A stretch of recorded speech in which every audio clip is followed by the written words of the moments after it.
미국의 상호 관세 유예 시한이 코앞으로 다가온 가운데 정부가 한미 관세 협의 관련 국민 의견을 듣기 위한 공청회를 열었습니다.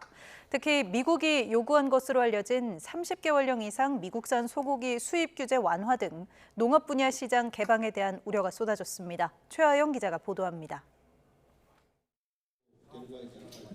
미국의 상호 관세 유예 시한을 일주일 남짓 남기고 본격적으로 관세 협의에 착수한 정부가 대국민 의견 수렴에 나섰습니다. 통상조약법은 국민 경제에 중대한 영향을 미칠 수 있는 통상조약의 경우 공청회를 열도록 규정하고 있습니다.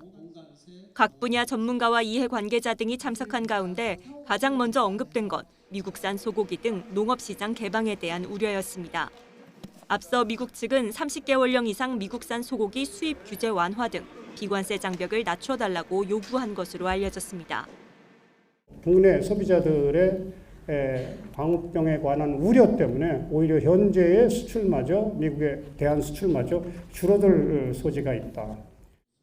이에 정부는 미국이 한미 FTA를 통해 한국 시장에서 농축산물 부문에 특혜적 혜택을 보고 있다며 이를 고려하겠다고 설명했습니다.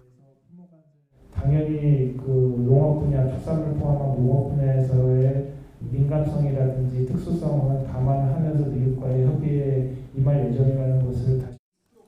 이와 함께 협상을 오래 끌기보다는 국익을 최대화할 수 있는 협의가 필요하다는 의견도 나왔습니다. 지나치게 지연 작전으로 가는 것은 앞서 말씀드린 한국 무역업계 수출 기업들의 애로와 피해를 고려했을 때에 적절치 않은 것 같고요. 대외경제정책연구원은 한미 관세 협상이 타결될 경우 우리나라 실질 국내 총생산에 미칠 피해가 최대 0.75%포인트 감소할 것으로 분석했습니다.